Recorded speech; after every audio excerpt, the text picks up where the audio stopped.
सगळ्यांना नमस्कार. Club Desai college, Maharashtra time आणि मी फाउंडेशन यांच्या संयुक्त विद्यमानाने 25व्या कार्यक्रमाचे आयोजन आहे. आज आपल्याला या ऐतिहासिक वास्तूची स्थिती माहिती दिली. सरांना विनंती करतो कार्यक्रम सुरू. आज देसाई कॉलेज, महाराष्ट्र टाइम्स आणि सर्व सहकारी संस्थांच्या वतीनं गेली अनेक दिवसांप्रमाणे हेरिटेज वॉक म्हणजे वारसा दर्शन हा कार्यक्रम आपण आयोजित केलेला आहे. आणि पुण्यातील अत्यंत प्रसिद्ध असं हे लक्ष्मी नरसिंहाचं मंदिर आहे. या मंदिरामध्ये आपण एकत्र झालेलो आहोत. तर मंदिर नरसिंहाचं आहे आणि भारताच्या इतिहासातील एक नरसिंह इथे राहिला पण आहे. त्यामुळे खऱ्या अर्थाने हे ऐतिहासिक स्थान आहे. तर त्याची थोडीशी आपण माहिती घेणार आहोत. खरं तर वासुदेव फडक्यांचं चरित्र खूप मोठं आहे, अद्भुत आहे आणि आपल्या सर्वांना प्रेरणा देईल. तर ते एवढ्या कमी वेळात किती सांगायचा हा प्रश्न आहे. पण आपण ते नंतर वाचन करू शकता, त्याचा अभ्यास करू शकता. मुळामध्ये पेशवे काळामध्ये म्हणजे वासुदेव फडके इंग्रजांचा जो पारतंत्र्याचा काळ आहे तो काळ आहे. पेशवे काळामध्ये खरं पुढं होतं ते शनिवारवाडा, त्याच्या पलीकडे कसबापेठ, मंगळवारपेठ, नंतर शनिवारपेठ, अशा हळूहळू शनिवारवाड्याच्या परिसरामध्ये पेठाची निर्मिती झाली. त्या तुलनेमध्ये हा भाग फारच गावाबाहेरचा. आता जिथे बाजीराव रोड आहे ना असा हा परिसर होता. मात्र त्या काळामध्ये हळूहळू पेशवे काळात तिथे बागांची निर्मिती झाली आणि अनेक बागा आणि वेगवेगळ्या त्यावेळेचे सरदार कोणी होते, कोणी गोखले होते, चक्रदेव म्हणून एक जण होते. अशा लोकांच्या बागा या ठिकाणी होत्या आणि त्या बागांच्यामध्ये हे मंदिर या ठिकाणी निर्माण करण्यात आलं. तुम्ही जरा कल्पना करा त्यावेळेचा परिसर कसा असेल. जरा डोळ्यासमोर चित्र आणा. अजिबात गाड्यांची वर्दळ नाही, आवाज नाही, विलक्षण शांतता. इतकी शांतता की संध्याकाळी यायला भीती वाटावी असं हा सगळा परिसर होता.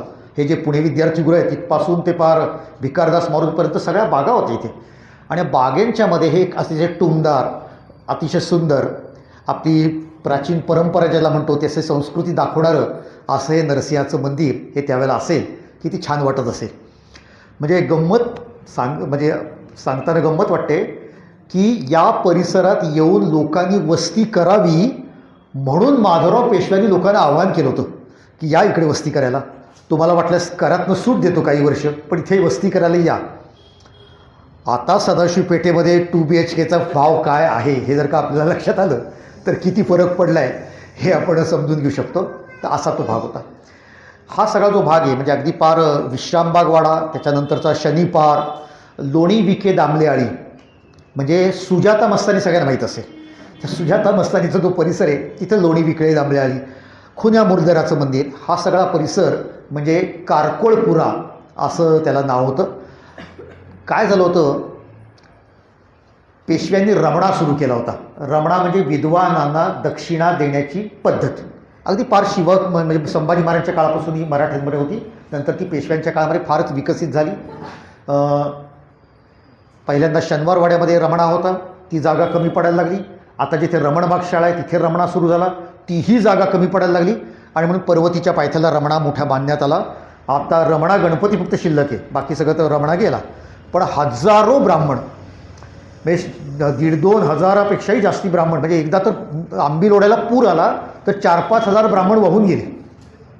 म्हणजे काय संख्येने लोक येत असतील हे आपण लक्षात घ्या. आणि संपूर्ण देशातून अत्यंत विद्वान लोक या ठिकाणची दक्षिणा घ्यायला येत होते. म्हणजे आजच्या भाषेत सांगायचं, आज एखाद्याला पद्मश्री मिळालं, पद्मभूषण मिळालं, पद्मविभूषण मिळालं की राजमान्यतेमुळे त्याची समाजातली प्रतिष्ठा वाढते. आणि हे राजसत्तेचं कामच आहे अशा प्रकारच्या विद्वानांना प्रतिष्ठा मिळवून देणं, त्यांना पुरस्कार देणं. तर तो प्रकार रमण्यामध्ये होत होता आणि मोठा विषय रमण्याचा. तर या रमण्यातल्या दक्षिणा घेण्यासाठी फार लांबून येत होते लोक. तर तेलंगणा, आता तेलंगणा स्वतंत्र प्रांत झाला आहे, त्यावेळेला कर्नाटक म्हणत होते. तर तेलंगणातनं तेलंगी ब्राह्मण मोठ्या प्रमाणात पुण्यामध्ये यायचे आणि इतक्या मोठ्या प्रमाणात यायचे की त्यांची स्वतःची वस्तीच हळूहळू झाली आणि ते 4-4, 5-5 महिने इथे येऊन राहायचे. आणि मग त्यांना हा जो सगळा बागांचा परिसर आहे हा राहायला आवडला आणि मग ती इथेच येऊन वस्ती करायला लागली. तर तेलंगणामध्ये कारकोळ नावाचं एक गाव होतं किंवा कारकल. तिथे आजसुद्धा मूर्ती निर्माण करण्यासाठी ते गाव प्रसिद्ध आहे. तर त्या कारकल गावातून मोठ्या प्रमाणात या ठिकाणी तेलंगी लोकांची वस्ती झाल्यामुळे या सगळ्या परिसराला कारकोळपुरा असंच नाव हे नंतरच्या काळामध्ये पडलं आणि ते फार प्रसिद्ध झालं. तर असं हे आपल्याला या नावाचा अर्थ कळतो. असं म्हणतात की गणू जोशी नावाच्या एका व्यक्तीनं नरसिंहाची मूर्ती ही उत्तरेतून आणली. आणताना डोक्यावरनं किंवा खांद्यावर घेतली, पण संपूर्ण प्रवासात ती खाली ठेवली नाही आणि ती प्रवास करून मूर्ती या ठिकाणी आणली आणि या ठिकाणी त्याची प्रतिष्ठापना केली. नरसिंह म्हटलं तर उग्र अशी खरं तर देवता आहे, पण या मंदिरातली मूर्ती ही अत्यंत शांत आहे. बहुधा लक्ष्मी पण बरोबर असल्यामुळे इथला नरसिंह फार उग्र नाही असं असे लक्ष्मी नरसिंहाचं मंदिर आहे. तर असं सुद्धा या परिसराचा आपल्याला महत्त्व लक्षात येतं. पुढे म्हणजे पेशवे काळ हा मोठा जवळजवळ 100 वर्षाचा कालखंड आहे. तेव्हा काळानुसार बदल होत गेले आणि आपल्याला माहिती आहे की आता जिथं सारसबाग आहे त्या सारसबागेपासून जो संपूर्ण ओढा येत होता वरनं, तो काही निसर्गनिर्मित ओढा होता, हजारो लाखो वर्षांपासून होता. पेशव्यांनी त्याला मात्र म्हणजे नाना फडणीसांच्या किंवा नानासाहेब पेशव्यांच्या काळामध्ये त्याला काहीतरी स्वतंत्र आकार आला आणि मग सारसबागेपासून त्याला पश्चिमेला वळवण्यात आलं आणि तो जो गावातनं वाहत होता तो बाहेरच्या बाजूला गेला. आता या परिसरामध्ये वस्ती होण्यासाठी अडचण उरली नाही. तर तो जो ओढा तिकडं नेलेला होता, म्हणजे ओढा म्हणण्यापेक्षा पेशव्यांनी कात्रजपासून जी अंडरग्राऊंड पिण्याच्या पाण्याची व्यवस्था केलेली होती तो प्रवाह येत होता आणि त्याचा साठा या परिसरामध्ये सुद्धा होता. त्याला म्हणतात खजिना विहीर. तर खजिना म्हणजे पाण्याला खजिना म्हणले बरं का, आपल्याला ते सोनं चांदी नाही. आणि अजून काही वर्षानंतर पाणी हेच खरं खजिना आहे हे आपल्याला हळूहळू लक्षात येणार आहे. तर हा पाण्याचा खजिना या ठिकाणी होता. आता या चौकात खजिना विहीर मंडळ आहे त्यामुळे आपल्याला ते नाव माहिती आहे. पण खरं सांगायचं तर पलीकडं आता जिथे एसपीज बिर्याणी नावाचं प्रसिद्ध काय हॉटेल आहे त्या परिसरामध्ये ती खजिना विहीर नावाचे असे खरी इमारत असावी तशी इमारत होती आणि खालच्या बाजूला पाण्याचा मोठ्या प्रमाणात साठा केलेला होता. आत्ता ही इमारत बांधली तेव्हासुद्धा जेव्हा खाली खणलं तेव्हा ते जुन्या काळातले त्याचे अवशेष त्याच्यामध्ये सापडलेले होते. तेव्हा इथे खजिना विहीर होती. पलीकडे एस पी कॉलेज आहे. म्हणजे मी हा हेरिटेज वॉक आणि परिसराची माहिती सांगायची म्हणून सांगतो. एस पी कॉलेज ज्या ठिकाणी आहे तिथे बंगला बाग नावाची बाग होती. पुण्यामध्ये अशा अनेक बागा होत्या तर त्यापैकी एक बंगला बाग त्या ठिकाणी होती. तिथं पण जाता आता एक आठवण सांगतो. ही घटना आहे 1795 सालची. झालं होतं असं की निजाम जो आहे तो अत्यंत उन्मत्त झाला होता. पेशव्यांचा तसा अधोगतीच्या काळाला सुरुवात झाली होती. सवाई माधवराव होते पण ते स्वतः काही तसे कर्तृत्व गाजवत नव्हते. नाना फडणीस होते. 1794मध्ये महादजी शिंदे यांचा पुण्यामध्येच वानवडीला मृत्यू झाला होता. हरिपंत फडक्यांचा मृत्यू झाला होता. तेव्हा अत्यंत कर्तृत्ववान असे सेनापती मराठ्यांचे हे मरण पावले होते. तर निजामाला त्याचा जो वजीर होता मशीर उल मुल्क याने असा सल्ला दिला की आता पेशव्यानं काय घाबरायचं. हरिपंत फडके गेले, महादजी शिंदे गेले, आता उरलं आहे काय नाना फडणीस. तो काही रणांगणातला मनुष्य नाही आहे. सवाई माधवराव तेही काही कर्तृत्व गाजवणारे नाही आहेत. तेव्हा आपण जे पेशव्यांना देणगी म्हणजे खंडणी पूर्वीच्या एका तहानुसार देणं लागत होतो ती द्यायची काही गरज नाही. पेशव्यांना खंडणी देण्यापेक्षा त्या खंडणीमध्ये आपण आपलं सैन्य निर्माण करू, पेशव्यांवर हल्ला करून त्यांचा पराभव करू.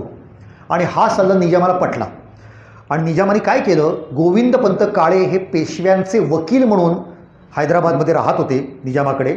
ते सारखा तगादा लावत होते की तुमचे पैसे थकलेले, त्या काळातले काही कोटी रुपये थकले होते, ते पैसे परत द्या, पैसे परत द्या. आणि एक दिवस निजामाकडनंच बोलावणं आलं गोविंदपंत काळ्यांना की या. तर गोविंदपंतांना वाटलं की बहुतेक आपले थकलेले पैसे देणार आहेत.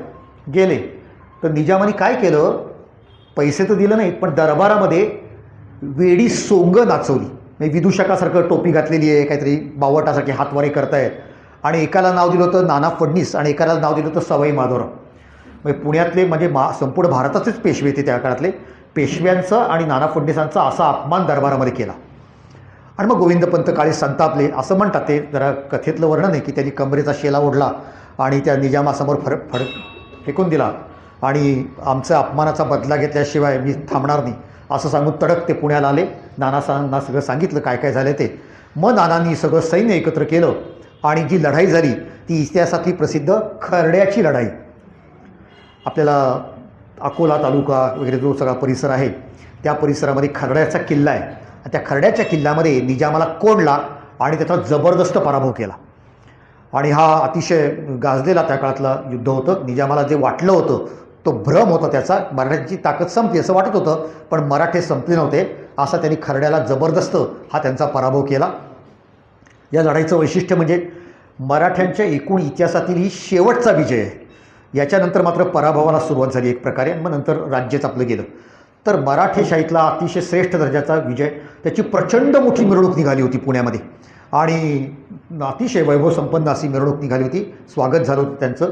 तर खर्ड्याचा पराभव झाल्यानंतर निजामावर ज्या अटी लागल्या, आधीची खंडणी द्यायचीच, शिवाय अजून त्याच्यामध्ये वाढ केली, कारण तू आमच्यावरती युद्ध लादलं, आणि अजून एक मागणी केली, तुझा जो वजीर आहे ना मशीरुल मुल्क, तो आम्हाला पाहिजे. तर निजाम गडबडला, कारण तो त्याचा वजीर होता, सल्लागार होता, त्याला नाही मी देऊ शकत. पेशवे म्हणले नाही चालणार, तो पाहिजे आम्हाला, आणि त्याला घेतला. कारण जी सोंग नाचवली होती तो सल्ला मशीरुल मुल्कने दिला होता. त्याचा अपमान म्हणून, त्याचा अपमानाचा सूड घेण्यासाठी त्याला मागून घेतलं. आणि ती जी मिरवणूक होती पेशव्यांची विजयी मिरवणुकी, त्याच्यामध्ये मशीरुल मुल्कची धिंड काढली आणि नंतर त्याला शिक्षा म्हणून बंगलाबागेमध्ये अनेक वर्ष तुरुंगामध्ये ठेवलेलं होतं, जिथे आता SP कॉलेज आहे. तेव्हा मला तर कधीकधी वाटतं की त्या SP वरती असा काय फलक लावला पाहिजे, इथे घडलेल्या अतिशय अभिमानास्पद असा इतिहास आहे आपला, तर तसं त्याला ठिकाणी ठेवलं होतं. पुढे अनेक वर्ष गेली, आपल्याला माहिती भाऊ महाराज बोर्ड आपल्या पुण्यामध्ये आहे, आणि तिथं जगन्नाथ पंडित जे होते, ताई महाराज प्रकरण लोकमान्य टिळकांच्या काळातलं, तर त्या काळामध्ये टिळकांनी जगन्नाथ पंडित यांना तिथे दत्तक घ्यावं असं आग्रह धरला. ती केस कोर्टामध्ये गेली, निकाल टिळकांच्या बाजूने लागला. जगन्नाथ पंडित त्या ठिकाणी रीतसर वारस झाले आणि जगन्नाथ पंडितांना टिळकांच्याबद्दल विलक्षण कृतज्ञता होती की त्यांच्यामुळे एवढ्या प्रचंड संपत्तीचे आपण वारसदार झालो. तर जगन्नाथ पंडितांनी त्यांना, टिळकांना काहीतरी देणगी दिली पाहिजे ना, म्हणून विचारलं की काय देऊ तुम्हाला. बघा, टिळकांचं व्यक्तिमत्व समजावून घ्या. जगन्नाथ पंडित श्रीमंत होते, टिळकांनासुद्धा अनेक त्यांचा व्याप असल्यामुळे पैशाची गरज होतीच की, पैशाला कोण नाही म्हणेल. पण टिळक म्हणले द्यायचं असेल तर पुण्यामध्ये शिक्षण प्रसारक मंडळी ही जी शिक्षण संस्था आहे, तुमच्या ताब्यात असलेली ही बंगलाबागाची जी जागा आहे ना, ती तुम्ही त्यांना भेट म्हणून द्या. आणि ती त्यांनी दिली. बघा SP कॉलेजचा आकार बघा, काय ते प्रचंड मैदान. आणि किंवा आता कल्पना करा की त्या काळामध्ये टिळकांच्या शब्दाचा मान म्हणून त्यांनी ती जागा दिली, आणि म्हणून पुण्यातल्या मध्यवर्ती भागात एवढी एक जबरदस्त ताकदीची शिक्षण संस्था उभी राहिली. म्हणजे त्यावेळच्या लोकांचं व्हिजन काय होतं, त्यांची दूरदृष्टी काय होती, आणि या सगळ्या वास्तूचा, या सगळ्या इस्टेटीचा नेमका उपयोग काय झाला पाहिजे हे त्यांना कसं कळत होतं, हे लक्षात आपल्याला याच्यामध्ये येतं. आजच्या काळात एखादा नेता असा भूखंड सोडेल असं आपल्याला वाटतं का, ह्याचा आपण विचार करा. तर असं त्या ठिकाणी आपल्याला त्या सगळ्या परिसरातला इतिहास आहे. समोर पुणे विद्यार्थीगृह आहे, अत्यंत पुण्यामध्ये येणाऱ्या, खरंच त्याचं नाव आधी अनाथ विद्यार्थीगृह, जो जुन्या लोकांना माहीत असेल. श्री खैर हे अत्यंत आदरणीय व्यक्तिमत्व त्या ठिकाणी होतं. आणि त्या अनाथ, आजही त्या ठिकाणी अनेक लांब लांबच्या गावातनं आलेली अनाथ विद्यार्थी, त्यांचं संगोपन हे त्या ठिकाणी केलं जातं. तर असा या सगळ्या परिसरातला अनेक इतिहास आहे. आता या ठिकाणी जात असताना आपल्याला एका बाजूला फडके दुग्धालय दिसतं, दुसऱ्या बाजूला फडके हॉल दिसतो. पण हे दोन फडके महत्त्वाचे नसून वासुदेव बळवंत फडके याच्यामुळे या सगळ्या रस्त्याचा अत्यंत श्रेष्ठ असं महत्त्व आलेलं आहे. तेव्हा भारताच्या इतिहासामध्ये क्रांतीची ठिणगी प्रज्वलित करणारा हा महान नेता, सेनानायक असं ज्यांचं व्यक्तिमत्व होतं, त्यांच्याबद्दल आपण आदर व्यक्त करण्यासाठी आज इथे एकत्र आलेलो आहोत. 4 नोव्हेंबर 1845 या दिवशी वासुदेव बळवंत फडके यांचा जन्म झाला. पनवेल किंवा तिथे चौक नावाचं एक गाव आहे, आणि मुंबई गोवा रस्त्यावरती आता तिथे कर्नाळा अभयारण्य आहे. त्या कर्नाळा अभयारण्याच्या आतमध्ये कर्नाळा नावाचा किल्लाच आहे, आणि त्या किल्ल्यापासून अगदी जवळ शिरढोण नावाचं गाव आहे. ते गाव हे वासुदेव बळवंत फडके यांचं जन्मस्थान.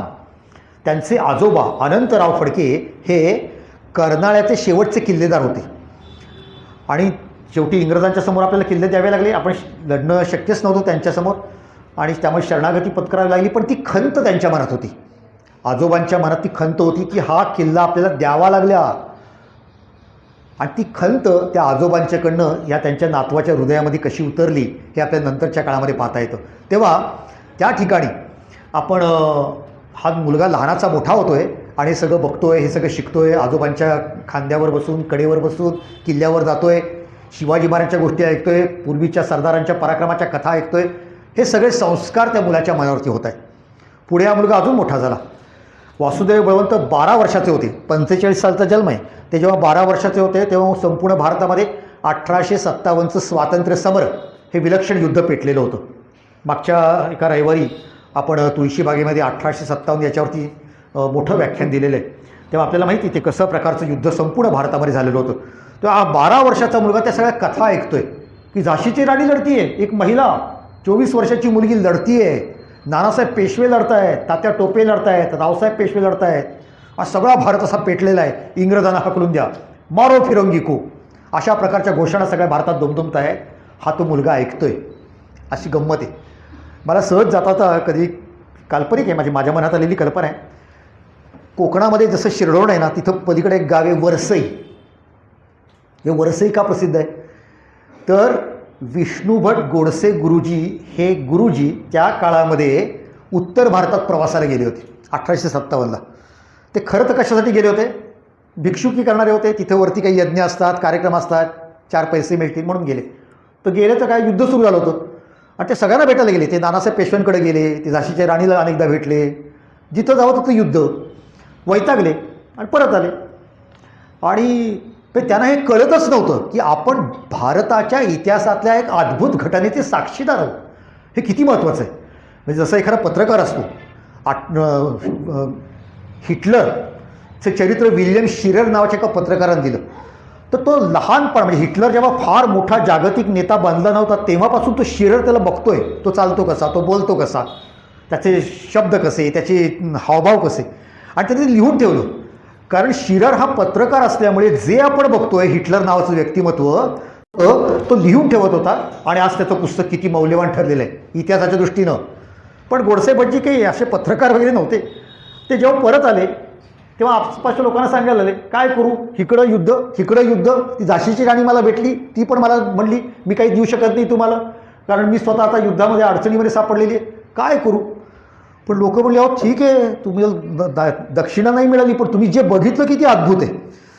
प्रवासाला कोणी जाऊ, पण असा पण म्हणतो का चला युद्ध बघायला जाऊ. आपल्याला वाटतं का जरा इस्रायलला जाऊन बघूया कसे बॉम्ब पडतात वगैरे, असं नाही आपल्या मनात येत ना. नशिबाने एखाद्याला बघायला मिळतं. तर तसं त्यानं युद्ध बघायला मिळालं होतं. आणि मग असं झालं की त्या गोडसे भटजींकडं युद्धाच्या कथा ऐकायला आसपासच्या गावातून लोक यायला लागली.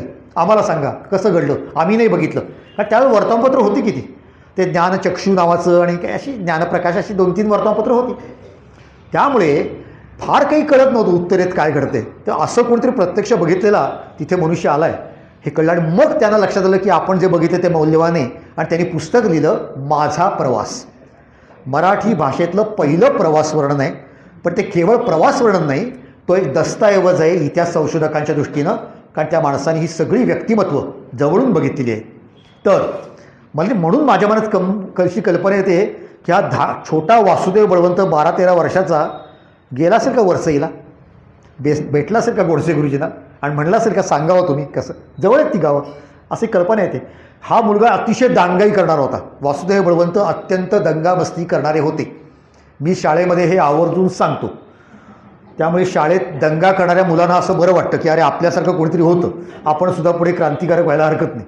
तर इतका म्हणजे त्यांची कथा सांगितली जाते, अर्थात त्याला काही फार आधार आहे असं नाही. पण एकदा त्याला शेताचं राखण करायला सांगितलं वासुदेवाला. तो राखण करण्याच्या ऐवजी काय मुलांच्यावर खेळत बसला. तर एक मोठी म्हैस आतमध्ये शिरली शेतामध्ये. आणि मग मुलांनी सांगायला, अरे वासुदेवा तुझ्या शेतामध्ये म्हैस शिरलेली आहे. तर वासुदेव संतापला. त्यांनी एक लाकूड घेतलं आणि म्हशीला मारलं. ती म्हैस पडली, मेली. ती मेल्यानंतर ती मुलं म्हणली आता याला चांगला घरी जाऊन चुगली करू, म्हणजे घरनं मार बसेल याला. तर ही घरी गेली सांगायला, हो वासुदेवाने म्हैस मारली. तर आजोबा होते. आजोबा म्हणले कशी मारली सांगा. काय नाही म्हणायचं, लाकडाचं दांडकं मारलं आणि ती मेली. तर तू आजोबा म्हणले एका फटक्यात मारली, नातू असावा तर असा, एका फटक्यात माझ्या नातून. पोरं गेली, तुझा म्हातारा लई खुश झाला तुझ्यावरती, ये म्हणे घरी, तू लपून घे. आता अशी कथा त्यांच्याबद्दल प्रचलित आहे. पण आजही शिरडोण गाव अतिशय प्रसिद्ध आहे. आणि मला सांगायला अभिमान वाटतो. आपण अनेकदा आर्किओलॉजी डिपार्टमेंटवरती टीका करतो, अनेक त्यांच्याकडे चुकीच्या गोष्टी घडलेल्या आहेत. पण एक मात्र चांगलं आहे, वासुदेव बळवंतांचा वाडा पडला होता तो वाडा जसाच्या तसा दिमागदार अतिशय अप्रतिम असा बांधलेला आहे.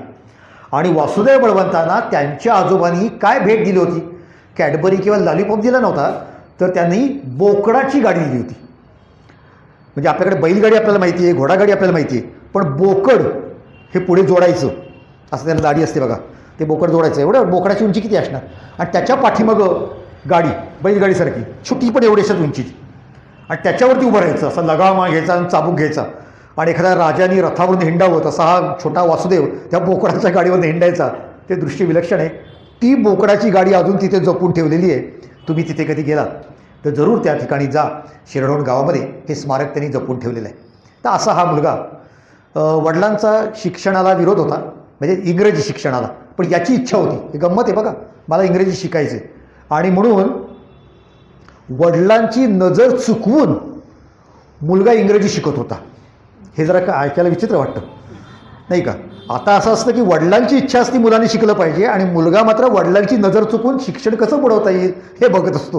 पण त्यावेळेला यांनी ते शिकला. दोन्ही घरं, त्याचे आजोबासुद्धा म्हणजे आईचे वडीलसुद्धा आणि वडिलांचे वडीलसुद्धा, दोघांकडनं खूप लाड हे त्या मुलाचे होत होते. पण मुलगा शिकत होता, मोठा होत होता, व्यायाम करत होता, व्यायामाने कमावलेलं असं शरीर होतं. मग लग्नाचं वय आलं, लग्न करायचं ठरलं.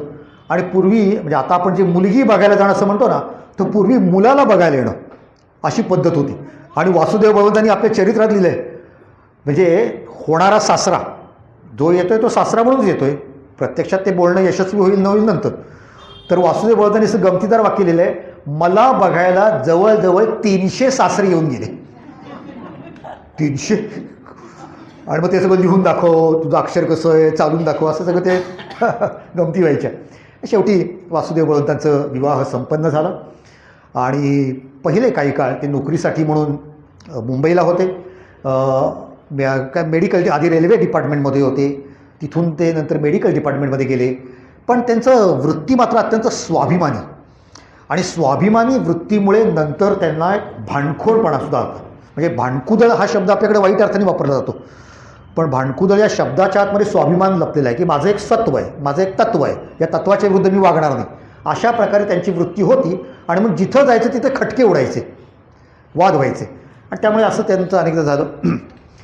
तर त्याच्यानंतर ते पुण्यालासुद्धा काही काळ शिकायला होते. पुण्यामध्ये आत्ता जिथे विश्रामबाग वाडा आहे तिथे पुना हायस्कूल नावाची एक शाळा होती. पुण्यातली फार जुनी शाळा आहे ती. त्या काळामध्ये वासुदेव बळवंत काही वर्ष पुण्यात सुद्धा शिकले होते. आणि जेव्हा मुंबईमध्ये त्यांना एका बाजूला भांडणं, खटके, आणि दुसऱ्या बाजूला तब्येत त्यांना त्या हवामानात त्यांना ती योग्य होईना, आजारी पडायला लागले. अनेकदा तासन तास बेशुद्ध पडायचे, असे काहीतरी आजार व्हायचे. आणि मग ते जेव्हा प्रवासाला म्हणून बाहेर गेले होते सातारा वाई परिसरात, तेव्हा त्यांच्या लक्षात आलं की मुंबईची हवा आपल्याला मानवत नाही, त्यापेक्षा त्या कोकणातल्या हवेपेक्षा आपण जर का देशावर आलो तर इथली हवा त्यांना मानवेल. आणि असा त्यांच्या मनात विचार चालू असतानाच एका व्यक्तीनं त्यांना विचारलं की पुण्यामध्ये तुला नोकरी जर का मिळाली तर तू करणार का? तर आनंदाने ते तयार झाले आणि त्याप्रमाणे पुण्यामध्ये ते नोकरीसाठी आले. इथे आल्यानंतर पहिलं त्यांचं निवासस्थान आपल्या जिथं स्काउट ग्राउंड आहे त्या परिसरामध्ये एक विष्णूचं मंदिर होतं. ती जागा आता काही सापडत नाही आहे, पण त्या परिसरामध्ये ते काही काळ राहिले होते. पण नंतर मात्र त्यांना हा वाडा म्हणजे ही मंदिर आणि हा सगळा परिसर हा त्यांना आवडला आणि म्हणून या ठिकाणी ते वास्तव्याला आले, पुण्यातल्या कारकोळपुऱ्यातल्या नरसिंह मंदिरामध्ये. आणि इथे मात्र त्यांचं दीर्घकाळ हे वास्तव्य झालं. इथे त्यांचा संसाराचा सुखाचा काळ होता. त्यांची पत्नी, तिला पहिल्यांदा मुलगा झाला पण तो फार काळ जगला नाही. मात्र त्यांची मुलगी झाली, मथू असं तिचं नाव होतं. ती मात्र दीर्घकाळ जगली. पुढे तिचं लग्न झालं, ती कर्व्यांच्या घरामध्ये गेली आणि तिला मात्र दीर्घ आयुष्य मिळालं. तर तेच त्यांचं एकमेव अपत्य. इथे त्यांची पत्नी होती पण दुर्दैवानं काही काळानंतर तिचा मृत्यू झाला. आता मृत्यू झाल्यानंतर लगेच परत दुसऱ्या लग्नासाठी नवीन सासरेबुवांच्या रांगा लागल्यास तिथे.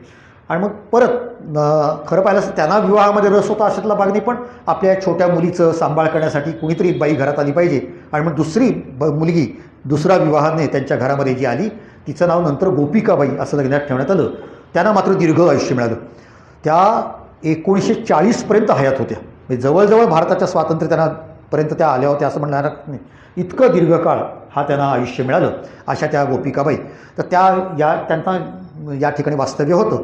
आणि अर्थात त्यांना संसाराचं सुख फार मिळालं नाही. पहिली जी पत्नी होती तिला निदान संतती झाली, दागदागिने झाले, सासरकडनं कोडकौतुक झालं. तिचे जे धाकटे दीर होते ते पण इथं राहायला यायचे शिक्षणाच्या निमित्तानं. ते असं छान कौटुंबिक वातावरण त्या पहिल्या पत्नीला अनुभवायला मिळालं. दुसऱ्या पत्नीला मात्र आपल्या पतीनं स्वातंत्र्याच्या संग्रामामध्ये लवकरच उडी घेतल्यामुळे फार काही सांसारिक सुख ज्याला म्हणतात तसं त्याला मिळालं नाही. इथे वासुदेव बळवंतांचा काळ होता. त्यांच्या आयुष्यात काही घटना अशा घडल्या की ज्याच्यामुळे त्यांना कलाटणी मिळाली आयुष्याला. एक घटना अशी होती ती म्हणजे त्यांची आई शिरडोणला आजारी पडली आणि बातमी आली, वासुदेवा आई वाट बघतीये, आजारी आहे, आजार विकोपाला गेला आहे, लवकर ये. आणि वासुदेवाने अर्ज केला नोकरीच्या ठिकाणी की मला रजा द्या, माझी आई आजारी आहे. पण या काळ्या लोकांच्या भावनांची काय घेणं देणं इंग्रजांना. तो अर्ज परतवून टाकण्यात आला, मिळणार नाही रजा. असं वासुदेवाला फार वाईट वाटलं. सारखे निरोप येत आहेत, वासुदेवा लवकर ये लवकर ये. ज्याचं मन तळमळतं आहे, तडफडतं आहे. शेवटी कसं बसं सुट्टीच्या दिवशी वासुदेव तुफान वेगाने निघाला. त्यावेळेला एखादी गाडी निघायची इथून आणि तीसुद्धा कुठे त्या चौकच्या आसपास कुठेतरी थांबणार. मग तिथून ते पळत पळत धावत धावत आपल्या गावापर्यंत जायचं. आणि वासुदेव डोंगर दर्या नदी ओलांडत ओलांडत आपल्या गावापाशी गेला. पण फार उशीर झाला होता. आई सोडून गेली होती. आतमध्ये फक्त छोटा दीप प्रज्वलित केलेला होता. आणि वासुदेवाचे वडील म्हणले, वासुदेवा शेवटपर्यंत तुझं नाव घेतलं, तू आला नाहीस, उशीर झाला. वासुदेवाला अतिशय दुःख झालं, आईची भेट झाली नाही म्हणून. पण त्याचबरोबर संताप आला आणि राग आला की या इंग्रजांनी मला परवानगी दिली आणि मला रजा दिली नाही. पण करणार काय. दुसऱ्या दिवशी परत वासुदेव आलाच कामावरती. पुढचं वर्ष आलं, आईचं श्राद्ध होतं, श्राद्धासाठी परवानगी मागितली, त्यालाही परवानगी दिली नाही. तेव्हा या मानवी आपल्या ज्या भारतीय लोकांच्या भावभावनांची यांना काही घेणं देणं नाही हे वासुदेवाच्या लक्षात येत होतं. हे त्याच्या वैयक्तिक जीवनातलं होतं. आणि दुसरं, आता वासुदेव या ठिकाणी आल्यानंतर सार्वजनिक कामामध्ये सहभागी व्हायला लागला होता. तुम्हाला माहीत असेल, पुण्यामध्ये एक फार महत्त्वाची संस्था होती, तिचं नाव सार्वजनिक सभा. एक काँग्रेस ज्याला आपण म्हणतो नॅशनल काँग्रेस किंवा राष्ट्रीय सभा, ही 1885ला स्थापन झाली, खूप पुढे. पण भारतामध्ये राजकीय कारणासाठी लोकांनी एकत्र येऊन एखादी संस्था स्थापन करणं हे नवीन होतं. किंवा असं घडतच नव्हतं. आपण धार्मिक कामासाठी एकत्र येत होतो. पण आपले नागरिक म्हणून काही मागण्या आहेत, काही इच्छा आहेत, आपण काहीतरी नागरिक म्हणून केलं पाहिजे, ही सवय भारताला नव्हती, हे नवीन होतं. अशा काही संपूर्ण भारत निवडक 3-4 संस्था निर्माण झाल्या होत्या. बॉम्बे प्रेसिडेन्सी, मद्रास प्रेसिडेन्सी, तसंच सार्वजनिक सभा ही तर सर्वात पहिली आहे. आणि गणेश वासुदेव जोशी किंवा ज्यांना सार्वजनिक काका या नावाने ओळखलं जातं, बाजीराव रोडवरती नवा विष्णूचं मंदिर आहे. त्याच्या पलीकडच्या चौकात सार्वजनिक काकांचा पुतळा आहे. अतिशय विलक्षण व्यक्तिमत्व होतं. म्हणजे संपूर्ण जीवन सार्वजनिक कामाला झोकून दिलेलं असा अद्भुत मनुष्य होता. खरोखरच त्यांचं एक विलक्षण चरित्र आहे. सार्वजनिक सभा अजूनही चालू आहे. 150 वर्षाचा इतिहास आहे त्याला. एक संस्था 150 वर्ष काम करते आहे, हे फार मोठं काम आहे. तुम्हाला जाता तर गंमत सांगतो. आत्ता 2 वर्षापूर्वी म्हणजे 2 वर्षापूर्वी काय झालं होतं, सार्वजनिक काकांनी पुण्यामध्ये हळदी कुंकवाचा कार्यक्रम घेतला होता. सार्वजनिक हळदी कुंकू भारताच्या इतिहासातलं पहिलं सार्वजनिक हळदी कुंकू असेल. त्या काळामध्ये नवा विष्णूच्या मंदिरात 5000 महिला एकत्र आल्या होत्या. हे मी कधीच सांगतोय, 1873 कुठला काळ आहे बघा त्या काळात. तर मला अशी सवय आहे ना, एखाद्या गोष्टीला 150 वर्ष झाली, 200 वर्ष झाली की तो कार्यक्रम साजरा करायचा. तर माझ्या लक्षात आलं, अरे या गोष्टीला 150 वर्ष होत आहेत, परत करू हळदी कुंकू. केलं बरं का आम्ही, परत त्याच नवा विष्णूच्या मंदिरात केलं. मग आम्ही बदल काय केला, सार्वजनिक काकांच्या काळात 5000 महिला आल्या खऱ्या, पण त्या काळच्या मर्यादांमुळे वरच्या जातीच्या महिला म्हणजे स्पृश्य महिला मंदिराच्या आत आणि अस्पृश्य महिला 1 किलोमीटर लांब भिकारदास मारुतीपाशी थांबवल्या. तो काळ होता, ती काळाची ते मर्यादा होती, म्हणजे वाईट होतं. मग आम्ही काय केलं, आम्ही जेव्हा या घटनेला 150 वर्ष पूर्ण झाली त्यावेळेला झाडू काम करणाऱ्या, सफाई काम करणाऱ्या, भांडी घासणाऱ्या, देवदासी काम करणाऱ्या अशा 50 महिलांना बोलवलं आणि त्यांच्या हातून नवा विष्णूची पूजा करून 150 वर्षाचा कार्यक्रम झाला. म्हणजे त्याचा 150वा वाढदिवस पण केला, पण त्यावेळेच्या चुकासुद्धा पुसून टाकण्याचा आपण प्रयत्न केला. तर असं हे सार्वजनिक काकांचं व्यक्तिमत्व होतं. सार्वजनिक सभेमधलं अत्यंत महत्त्वाचं काम करण्यामध्ये वासुदेव बळवंत फडकेसुद्धा होते. आणि तिथे सार्वजनिक काकांच्या व्यक्तिमत्वाचा काय परिणाम झाला, एक म्हणजे स्वदेशीचा वापर. स्वदेशी, आणि लक्षात घ्या आपल्याला गांधी टिळक तो स्वदेशीचा काळ आपल्याला ते फार पुढे आहे. वासुदेव बळवंतांनी स्वदेशीचा वापर तेव्हाच सुरू केला होता. परदेशी कपडे वापरणार नाही. त्यावेळची खादी वापरणं सोपं नाही बरं का, आत्तासारखी खादी नाही आहे ती. त्यावेळेचं खादीचं कापड जाडं भरडं असायचं. 2-3 तास अंगावरती घातलं तर अंगाची आगाग व्हायची. पण ही अंगाची जी आगाग होती ना, हीच माझी देशभक्ती आहे. हेच घालणार मी, नाही घालणार परदेशी कपडे. असं केलेलं आहे. म्हणजे एकदा तर वासुदेव बळवंतांना टाक, त्या काळात पेन नव्हतं, टाक होता, तो टाक कोणीतरी लिहायला दिला आणि वासुदेव बळवंत लिहायला लागले तर कोणीतरी म्हटलं हा आपला नाही बरं का, हा इंग्लंडमधला आहे. तोडून टाकला तिथल्या तिथे, नाही चालणार, याला हात नाही लावणार. कसा स्वाभिमान आहे बघा हा वासुदेव बळवंतांचा. तर ते स्वदेशीचं व्रत त्यांनी घेतलं. आणि दुसरं, त्या काळामध्ये एक व्यक्तिमत्व पुण्यामध्ये राहत होतं, ते म्हणजे न्यायमूर्ती रानडे. रानडेंनी अभ्यास केला होता भारताच्या अर्थशास्त्राचा. कारण आपल्याला इंग्रज किती वाईट आहेत हे कळत नव्हतं, डोळ्याने दिसत नव्हतं. डोळ्यानं काय दिसत होतं, अरे चांगलेत की इंग्रज, रेल्वे आली, पूल आले, रस्ते आले, घाट आले, बोगदे बांधले, तारायंत्र आलं, पोस्ट खातं आलं, पोलीस खातं आलं, चांगलं आहे की. वरवर पाहता इंग्रज चांगलेच दिसत होते. पण न्यायमूर्ती रानडे आणि दुसरं व्यक्तिमत्व म्हणजे दादाभाई नौरोजी, ते तर इंग्लंडच्या पार्लमेंटमध्ये जाऊन तिथं त्यांनी भाषण केलेली आहे. या दोघांनी अर्थशास्त्र सांगितलं की काय चाललं आहे, भारतामध्ये एवढे कलेक्टर्स आहेत, त्यांचा पगार कोण करतं, आपण. हे एवढे सगळे जे अधिकारी आहेत, सेनेचे अधिकारी असतील, मुलकी खात्याचे अधिकारी असतील, यांचे पगार कोण देतं आहे, आपण. बरं, हे अधिकारी रिटायर होतात, जातात इंग्लंडमध्ये, त्यांची पेन्शन कोण देतं, आपण. हे अधिकारी लढाई करतात, लढाईमध्ये त्यांचा जय होतो, त्यांना बक्षीस कोण देतं, आपण. म्हणजे भारतीयांचा पैसा त्यांच्या खिशातनं काढला जातो आहे आणि तो इंग्लंडला जातो आहे. कधी बक्षीस म्हणून, कधी पगार म्हणून, कधी पेन्शन म्हणून, नावं वेगळी आहेत, पण अर्थ एकच, भारताचा पैसा इंग्लंडला जातो आहे.